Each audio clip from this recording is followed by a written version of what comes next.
हमारे YouTube channel ambition with BM sir में आप सभी मित्रों का बहुत बहुत स्वागत है।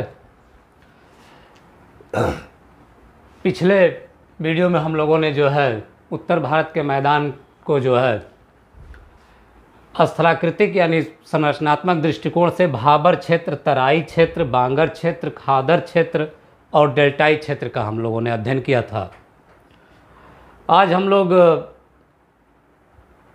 इस उत्तर के मैदानी क्षेत्र का प्रादेशिक विभाजन देखेंगे, जिसमें ये राजस्थान का मैदान है, पंजाब हरियाणा का मैदान है, यहाँ से लेकर यहाँ तक गंगा का मैदान है, यानी ऊपरी गंगा का मैदान, मध्य गंगा का मैदान और निम्न गंगा का मैदान, और यह जो है ब्रह्मपुत्र का मैदान है। तो आज हम लोग जो है इसका अध्ययन करेंगे। देखा जाए तो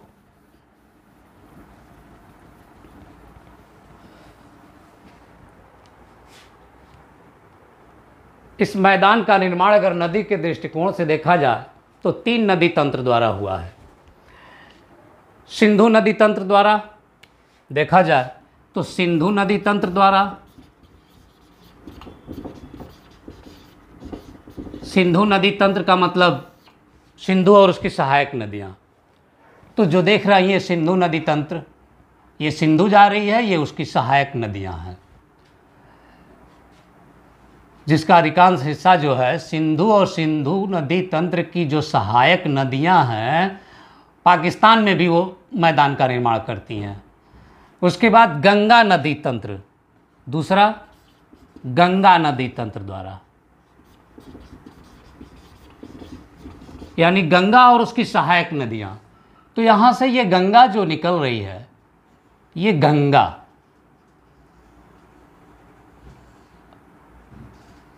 और उसकी सहायक नदियाँ हैं यहाँ। उसके बाद है देखा जाए तो फिर ब्रह्मपुत्र नदी तंत्र द्वारा, ब्रह्मपुत्र नदी तंत्र। तो ब्रह्मपुत्र नदी ये आ रही है इस तरह से, और ये जो है असम में जो है वो मैदान का निर्माण करती है, भारत के असम क्षेत्र में। हालांकि फिर उसके बाद चली जाती है बांग्लादेश में मैदानी क्षेत्र का निर्माण करती है। उसी तरह गंगा भी जो है जाती है तो लास्ट में जो है ये बांग्लादेश में जो है गंगा का निर्माण करती है, मैदानी भाग का निर्माण करती है। तो प्रादेशिक विभाजन के दृष्टिकोण से देखा जाए तो ये राजस्थान का मैदान है। ये जो है आपका, जैसे ये आपका राजस्थान का मैदान हो गया, ये हो गया आपका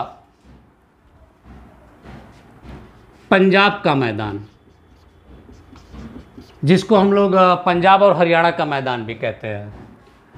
ये हो गया गंगा के मैदान में, इसको ऊपरी गंगा का मैदान कहते हैं, इसको ऊपरी गंगा का मैदान कहते हैं, ऊपरी गंगा मैदान। इसको मध्य गंगा मैदान कहते हैं,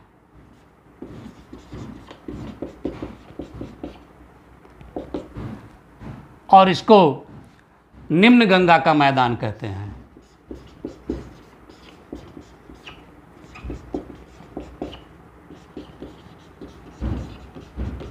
और इसको असम का मैदान कह लीजिए, या ब्रह्मपुत्र का मैदान कह सकते हैं, असम मैदान या ब्रह्मपुत्र का मैदान,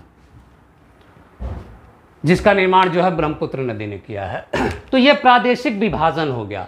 तो प्रादेशिक विभाजन में हम लोग शुरू करते हैं, पहले राजस्थान के मैदान की बात करते हैं हम लोग। तो राजस्थान के बारे में जानने के लिए सबसे पहले हम ये देखेंगे कि जो राजस्थान का जो मैदान है उसका जो है लोकेशन अगर हम लोग देखा जाता है, उसका अधिकांश हिस्सा जो है राजस्थान में राज्य में पड़ जाता है। और राजस्थान राज्य में देखा जाए तो इस जो मैदानी भाग है, इसका जो पूर्वी छोर बनता है वो अरावली की पहाड़ियों से बनता है।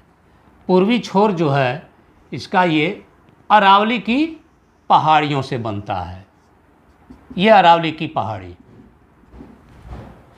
अरावली की पहाड़ियों से बनता है। अरावली जो है, जैसा कि हम लोग पहले वीडियो में पढ़ चुके हैं कि अरावली एक अवशिष्ट वलित पर्वत है और भारत का सबसे प्राचीन वलित पर्वत है। इसका पश्चिमी हिस्सा देखा जाए तो जो राजस्थान का जो पश्चिमी हिस्सा है, यानी यहाँ से इधर का हिस्सा देखा जाए राजस्थान का, तो बालू ज़्यादा यहाँ देखने को मिलता है। बलुई मिट्टी यानी बालू यानी रेगिस्तान, पूर्ण रेगिस्तान है, जिसको हम लोग थार का रेगिस्तान कहते हैं। और इधर के हिस्से में देखा जाए तो कुछ जो है हम लोगों को बांगर क्षेत्र भी देखने को मिलता है। तो पहले इसकी हम लोग चर्चा कर लेते हैं। जो ये थार का रेगिस्तान है, इस थार के जो रेगिस्तान है, यहाँ पर शुष्क गर्म मरुस्थल क्षेत्र है ये, जहाँ पर हवाओं में नमी की मात्रा बहुत कम होती है। वर्षा अगर देखा जाए तो 25 सेंटीमीटर प्रतिवर्ष से भी कम होती है। यहाँ पर चूंकि ये बालू का इलाका है, इसलिए यहाँ पर बालू का स्तूप यानी सैंड ड्यून देखने को मिलता है। इस तरह से ज़मीन है, ज़मीन पर इस तरह से ये बालू के ढेर देखने को मिलते हैं, जिसको हम लोग बालू का स्तूप कहते हैं। इसके अलावा अगर हम लोग देखें तो यहाँ पर अर्धचंद्राकार बालू का स्तूप देखने को मिलता है। अर्धचंद्राकार बालू का स्तूप,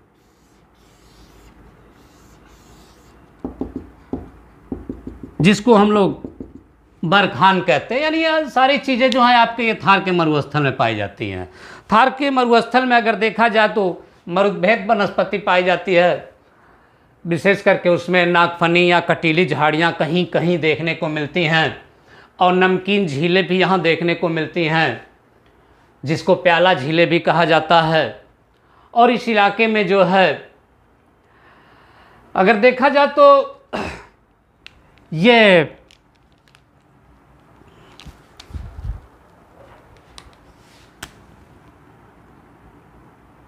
ब्यास और ये सतलज जहां दोनों मिलते हैं, यहां हरिके बैराज बनाया गया है। क्या बनाया गया? हरिके बैराज बनाया गया है। और इस हरिके बैराज से एक नहर निकाली गई है। हरिके बैराज से एक नहर निकाली गई है, जिसको इंदिरा गांधी नहर कहते हैं। इस नहर की जो है अगर देखा जाए तो इसका उद्घाटन जो है 1958 में हुआ था, जब उस समय उसका नाम जो है राजस्थान नहर था। लेकिन इंदिरा गांधी सन 1984 में जब इंदिरा गांधी की मृत्यु हुई, तो उसके बाद इस राजस्थान नहर का नाम बदल करके इंदिरा गांधी नहर कर दिया गया। इसकी कुल लंबाई अगर देखा जाए, मुख्य जो नहर है इसकी कुल लंबाई वितरिकाओं को छोड़ दिया जाए तो 649 किलोमीटर है। ठीक है। अगर देखा जाए तो यह हनुमानगढ़, राजस्थान के हनुमानगढ़ में प्रवेश करती है। जब पंजाब से आगे बढ़ती है तो राजस्थान के हनुमानगढ़ में प्रवेश करती है, फिर गंगानगर होते हुए, बीकानेर होते हुए, और ये जो है चली आती है आपके जैसलमेर तक।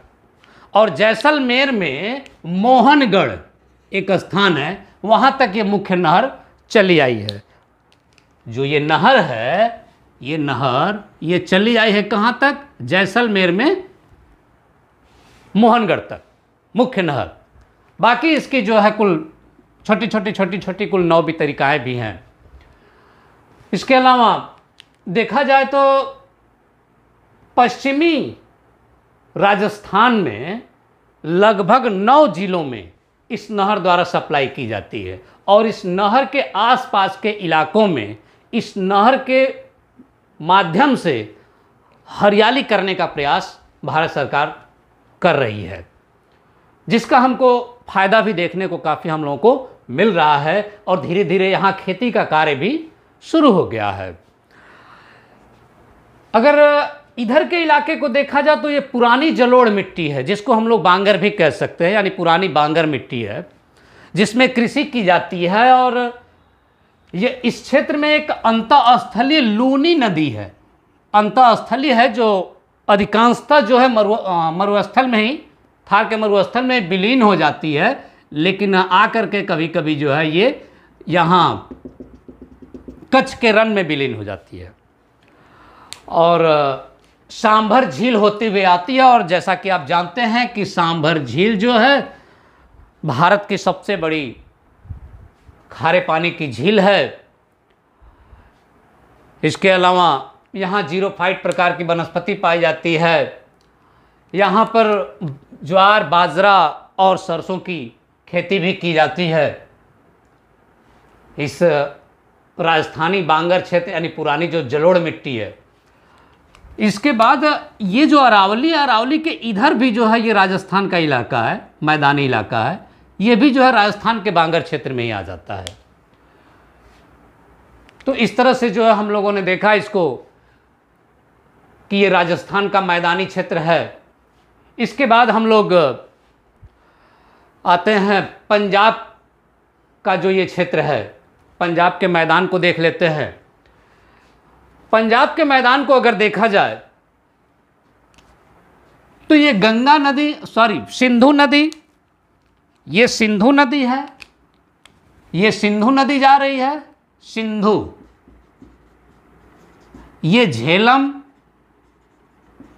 ये चिनाब, ये रावी, ये ब्यास और ये सतलज, इन सभी नदियों ने मिलकर इस क्षेत्र में मैदानी क्षेत्र का निर्माण किया है, इस इलाके में मैदानी क्षेत्र का निर्माण किया है।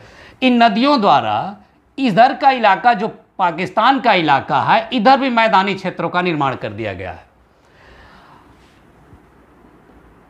विशेषकर झेलम, चिनाब, रावी, ब्यास, सतलज, जिसको पंचनद नदी कहते हैं, जिसके नाम पर पंजाब पड़ा, ये जो इलाका है आपका हमारा पंजाब है और इधर ये पाकिस्तान का पंजाब है। ठीक, तो अगर देखा जाए तो पाकिस्तान का पंजाब, जब हमारे देश का भी बंटवारा नहीं हुआ था 1947 से पहले, ये पूरा इलाका भारत का इलाका था, तो यहाँ तक ये पंजाब था, यानी पाकिस्तान के अंदर का भी जो पंजाब है वो भारत का ही पंजाब था। तो ये पांचों नदियाँ इसी पंजाब से होकर बहती थी, इसीलिए इस पंजाब को जो है पंजाब का नाम इसी पंचनद नदियों के कारण, यानी पांचों नदियों के कारण इसका नाम पंजाब पड़ा। और एक चीज देखा जाए तो ये जो नदियां हैं, इन नदियों के बीच का जो क्षेत्र है, इनको हम लोग दोआब कहते हैं। प्रश्न यहीं से ज़्यादा उठाया जाता है। इन नदियों के बीच के क्षेत्र को दोआब कहते हैं। जैसे ये सिंधु नदी और ये झेलम, तो सिंधु और झेलम का जो बीच का इलाका है, यहाँ देखिए ग्राफ मैंने बनाया है तो हाँ थोड़ा आपको स्पष्ट नहीं होगा। यहाँ ये सिंधु जा रही है और ये झेलम, तो सिंधु और झेलम के बीच का ये जो इलाका है, इस इलाके को कहते हैं सिंधु सागर दोआब। सिंधु सागर दोआब।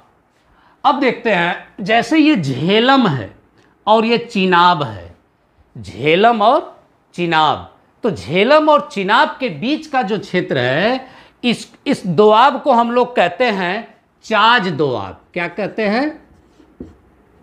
चाज दोआब। झेलम और चिनाब के बीच वाले क्षेत्र को हम लोग कहते हैं चाज दोआब। फिर अब देखिए चिनाब और रावी, चिनाब और रावी के बीच का जो दोआब है, यानी ये क्षेत्र, इसको हम लोग रेचना दोआब कहते हैं। रेचना दोआब,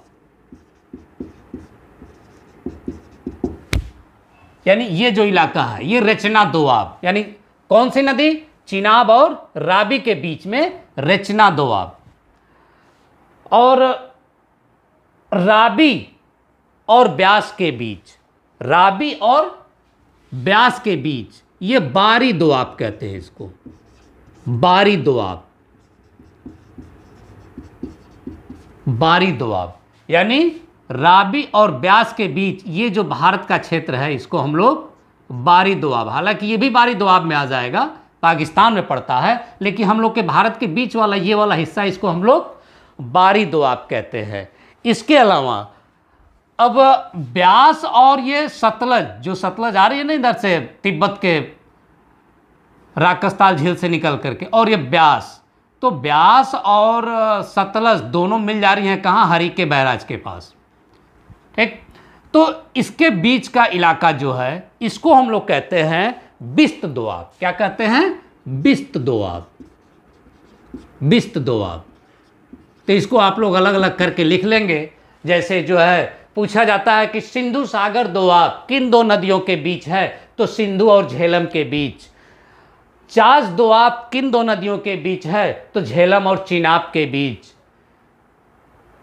रचना दोआब किन दो नदियों के बीच है, तो चिनाब और राबी के बीच। बारी दोआब किन दो नदियों के बीच है, तो राबी और ब्यास के बीच। बिस्त दोआब किन दो नदियों के बीच है, तो ब्यास और सतलज के बीच।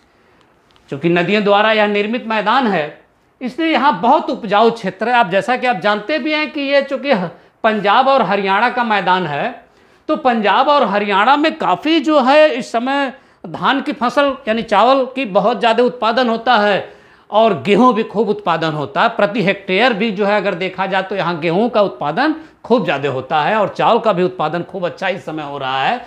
तो यह जो है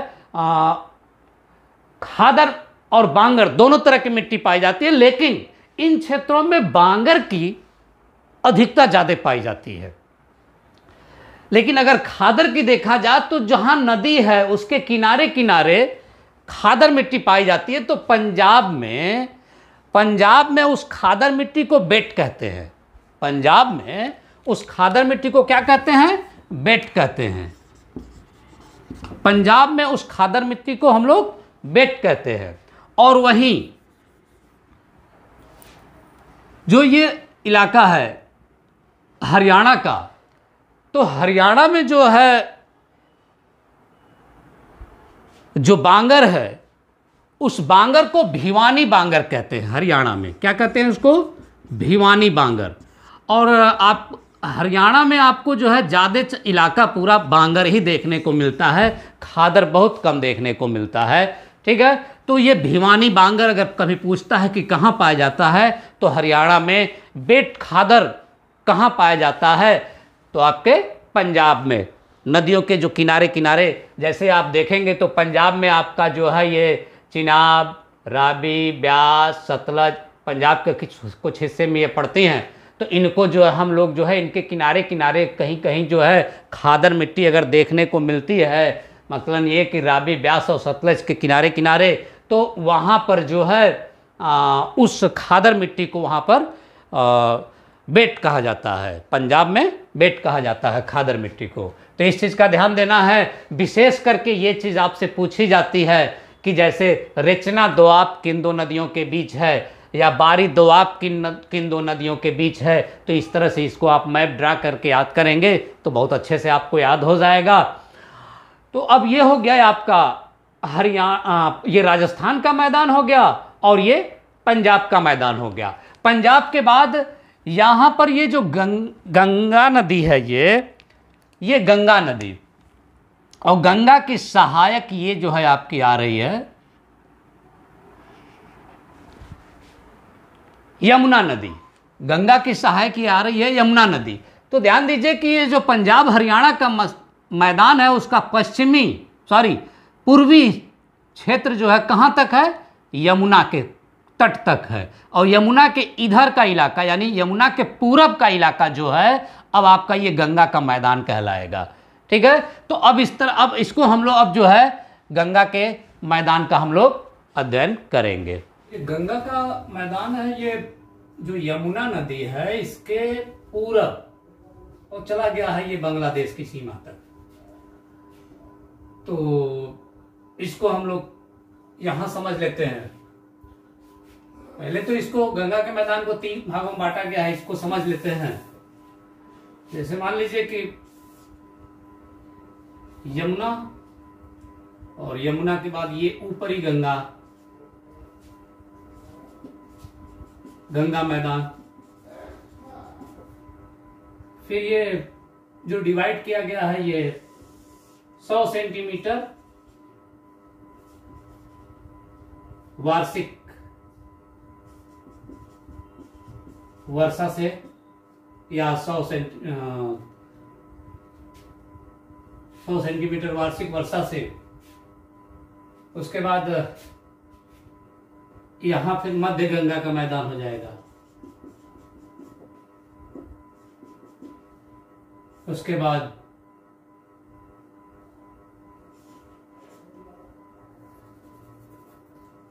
वेस्ट बंगाल की सीमा तक और फिर बांग्लादेश की सीमा तक। तो ये निम्न गंगा का मैदान। अगर देखा जाए तो यानी ऊपरी गंगा का मैदान, मध्य गंगा का मैदान और निम्न गंगा का मैदान। तो जो ऊपरी गंगा का मैदान है इसमें जो है अगर देखा जाए तो ढाल पश्चिम से पूरब है। यही कारण है कि गंगा और यमुना नदी जो है पूरब जा रही है और सब उनका पानी जाकर के बंगाल की खाड़ी में गिर जाता है। तो ढाल पश्चिम से पूरब है, यानी पश्चिम से दक्षिण पूरब की तरफ मान लीजिए। और अगर देखा जाए तो अगर देखा जाए तो इस मैदान में, तीनों मैदान में वर्षा अगर देखा जाए तो सबसे ज्यादा वर्षा निम्न गंगा मैदान में। क्यों? क्योंकि बांग्लादेश से इस तरह से जो है मानसून प्रवेश करता है। ठीक है यार, यानी ये हुगली नदी के मुहाने से जब भारत में मानसून प्रवेश करता है तो सबसे पहले निम्न गंगा के मैदान में, उसके बाद मानसून बढ़ता जाता है, फिर आता है तो फिर मध्य गंगा के मैदान में, और उसके बाद आता है तो ऊपरी गंगा के मैदान में होते हुए मानसून आगे चला जाता है। तो इसका मतलब है कि सबसे पहले बंगाल की खाड़ी से जो मानसून आता है वो निम्न गंगा के मैदान में है, तो यहाँ बारिश ज्यादा होगी। आगे बढ़ेगा तो फिर थोड़ी कम होगी बारिश, फिर आगे बढ़ेगा ऊपरी गंगा के मैदान में तो बारिश और कम होगी। यानी जैसे जैसे यहां से मानसून इधर जा रहा है, पश्चिम जाएगा, तो उसमें जो है जलवाष्प की मात्रा की कमी होती चली जाएगी, क्योंकि वर्षा होते हुए जाएगा तो उसमें जलवाष्प की मात्रा की कमी होती जाएगी, इसलिए वर्षा की मात्रा की कमी होती चली जाएगी। यानी अगर तीनों में देखा जाए, कभी आपसे पूछ दे कि ऊपरी गंगा मैदान, मध्य गंगा मैदान या निम्न गंगा मैदान में सबसे ज्यादा वर्षा कहाँ होती है, तो निम्न गंगा मैदान में होती है। अगर आपसे ये पूछ दे कि ऊपरी गंगा मैदान, मध्य गंगा मैदान और निम्न गंगा मैदान में सबसे कम ढाल कहां पर है, ढाल, तो सबसे कम ढाल निम्न गंगा मैदान में है। क्यों? क्योंकि यहां ऊपर से ढाल इस तरह से है और यहां निम्न गंगा मैदान में जो है ढाल कम हो गया है, इसीलिए यहां आकर के नदियां डेल्टा बनाती हैं। जैसे ये है ना, तो मान लीजिए कि यहां से इस तरह से नदी जो है जा रही है, गंगा नदी, तो ढाल ऐसे देखिए, उसके बाद थोड़ा सा कम हो गया ढाल और यहां आके ढाल एकदम कम हो गया। तो इस तरह से ढाल जो है, यहां ढाल अधिक होगा, यहां ढाल अधिक होगा, यहां थोड़ा कम होगा और यहां बिल्कुल कम हो जाएगा, बिल्कुल कम ढाल हो जाएगा।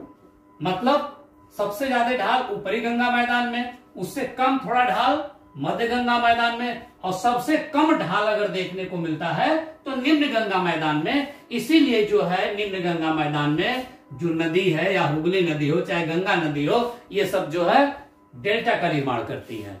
डेल्टा का वही निर्माण होता है जहां जाते जाते जाते जाते जो है पानी जो है कई भागों में बढ़ जाता है। क्यों?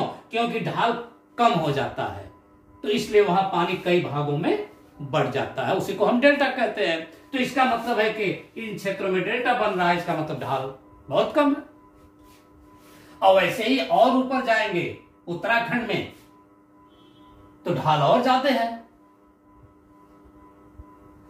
अगर उसी तरह हम लोग अगर ध्यान दें इस पर, तो खादर और बांगर, तो सबसे ज्यादा अगर बांगर मिट्टी मिलती है तो यहां ऊपरी गंगा मैदान में, और सबसे ज्यादा खादर अगर मिट्टी देखने को मिलेगी तो निम्न गंगा मैदान में। क्यों? क्योंकि यहां पर जो है ढाल बहुत कम हो जाता है तो बाढ़ भी ज्यादा आएगा। इसके अलावा जो है नदियां डेल्टा बनाती हैं, और डेल्टा पूरा का पूरा डेल्टा जो है आपका खादर ही होता है।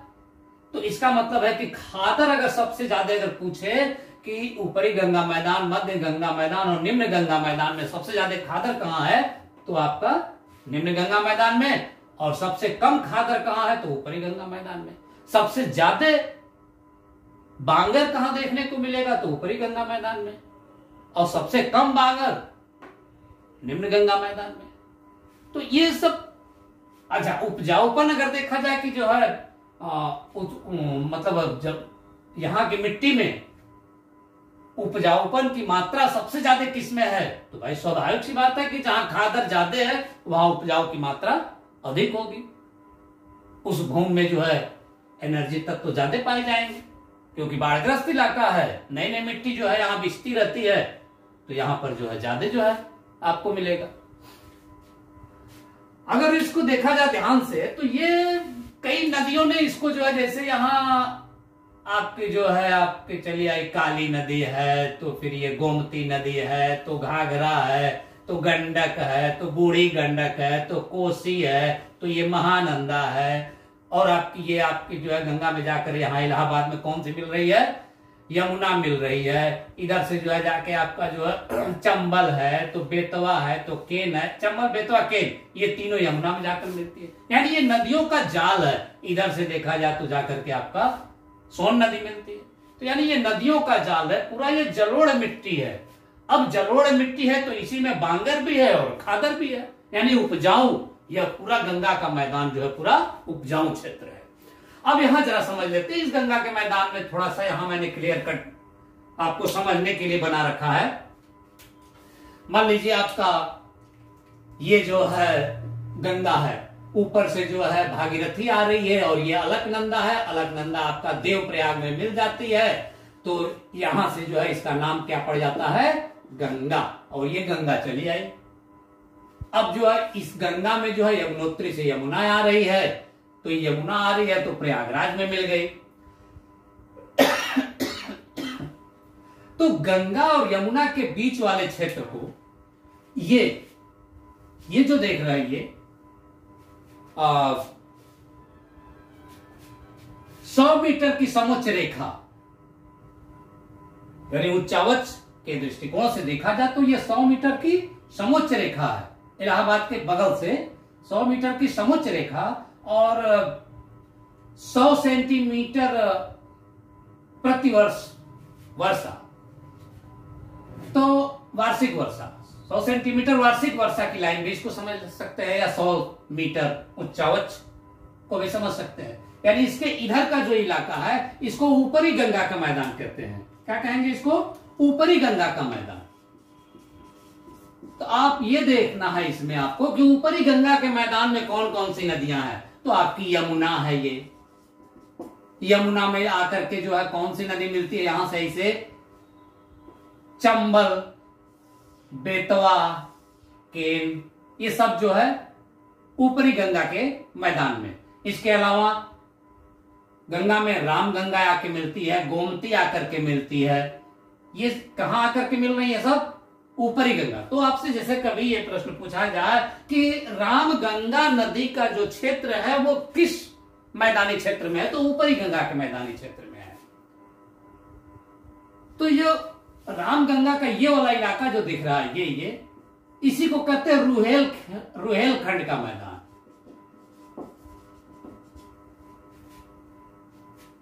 और गोमती वाला क्षेत्र है, गोमती से घाघरा के बीच का जो ये इलाका है इसको अवध का क्षेत्र कहते हैं। अवध क्षेत्र घाघरा से गंडक के बीच या घाघरा के आसपास का जो इलाका है पूर्वी यूपी का मैदान कहते हैं। इसको पूर्वी यूपी का मैदान कहते हैं। उसी तरह गंडक और बूढ़ी गंडक के बीच वाला इलाका जो है इसको सारण का मैदान कहते हैं। सारण, आप इसको ध्यान से सुनिएगा और लिख लीजिएगा अलग से। गंडक और बूढ़ी गंगा के बीच वाले क्षेत्र को सारण का मैदान कहते हैं। गंगा और ये यमुना का जो ये बीच का इलाका है इसको गंगा यमुना दोआब कहते हैं। इसको गंगा यमुना दोआब, गंगा यमुना दोआब कहते हैं।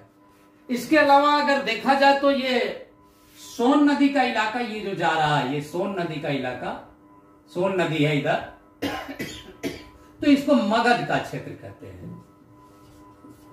ये इलाका जो है ये मगध का क्षेत्र माना जाता है। अब जैसे ये मध्य गंगा के मैदान में अगर देखा जाए हम लोग, तो आपका जो है गंडक नदी है, घाघरा है, बूढ़ी गंडक है, कोसी है, सोन नदी जाकर के पटना में मिल रही है, ठीक है, गंडक जो है आपके हाजीपुर में मिल रही है, कोसी आपकी भागलपुर में मिले, तो यानी ये नदियां मध्य गंगा का मैदान का निर्माण कर रही है। अब ये जो है महानंदा आती है बॉर्डर बनाते हुए वेस्ट बंगाल और बिहार का, और आगे फरक्का के पास जो है जब महानंदा मिल जाती है तो वहां से एक लाइन ऐसे खींची गई, इसके पूरब का जो इलाका है यानी यह इलाका जो है आपका निम्न गंगा का मैदान है, जिसमें वेस्ट बंगाल का क्षेत्र आता है। और निम्न गंगा के मैदान में अगर देखा जाए तो ये आपका जो है बांग्लादेश का भी इलाका आ जाता है, तो खैर बांग्लादेश से हमसे मतलब नहीं है। तो ये जो है आपका जो है वेस्ट बंगाल का इलाका। उसी तरह अगर हम लोग देखें तो यहां से जो ये नदी आ रही है ब्रह्मपुत्र नदी, ये आ रही है, ब्रह्मपुत्र नदी जो है असम में प्रवेश करती है सादिया से। ये ब्रह्मपुत्र नदी असम में सादिया से प्रवेश करती है, और ये धुबरी के बाद जो है ये बांग्लादेश में जाकर के गंगा से मिल जाती है, यानी पद्मा से मिल जाती है। तो असम में ये सादिया से लेकर के धुबरी तक ये जो मैदानी क्षेत्र दिख रहा है, ये ब्रह्मपुत्र नदी का मैदान है, लगभग पूरा का पूरा आपका असम में पड़ जाता है। और यह बहुत ही उपजाऊ और ये पूरा मिट्टी खादर मिट्टी है। क्यों? क्योंकि ब्रह्मपुत्र नदी का ढलान इस तरह से है, और वह नदी जो है पूरे क्षेत्र में बाढ़ ले आती है, और बाढ़ के कारण जो है पूरे क्षेत्र में हर साल एक नई खादर मिट्टी का चादर बिछ जाता है। इसलिए यह काफी उपजाऊ मिट्टी है, पूरा का पूरा खादर मिट्टी है, और यह काफी उपजाऊ मिट्टी है। और यहां से जो है सादिया के बाद इस नदी की चौड़ाई बढ़ जाती है, क्योंकि यहां जो है दिहांग नदी आकर के और लोहित नदियां आकर के सादिया के पास ही मिलती हैं, तो इसमें पानी की मात्रा ज्यादा बढ़ जाती है। तो यह नदियां जो है यहाँ चौड़ाई बढ़ जाती है, और इस नदी में जो है छोटे छोटे नदी द्वीप पाए जाते हैं। तो जैसे असम के ब्रह्मपुत्र नदी में ही माजुली एक नदी द्वीप है, जो विश्व का सबसे बड़ा नदी द्वीप है, और असम सरकार ने उसे नदी जिला भी घोषित कर दिया है। भारत का एकमात्र नदी जिला माजुली। नदी जिला का मतलब नदी के बीच में एक द्वीप। और अगर देखा जाए तो विश्व का सबसे छोटा नदी द्वीप जो है उमानंद भी यहीं पाया जाता है, इसी ब्रह्मपुत्र नदी में ही पाया जाता है। और यह क्षेत्र जो है काफी उपजाऊ होता है। तो मुझे उम्मीद है कि आपको बहुत अच्छे से ये समझ में आ गया होगा। ये राजस्थान का मैदान, ये पंजाब हरियाणा का मैदान, ये आपका जो है ऊपरी गंगा का मैदान, ये आपका मध्य गंगा का मैदान, ये आपका निम्न गंगा का मैदान, और ये ब्रह्मपुत्र नदी का मैदान यानी असम का मैदान। मुझे उम्मीद है कि आपको बहुत अच्छे से समझ में आया होगा। So please like, subscribe and share जरूर कीजिए हमारे इस चैनल को। धन्यवाद। अगले वीडियो में हम लोग आपसे मिलते हैं। अब नदियों का शुरू होगा चैप्टर। धन्यवाद।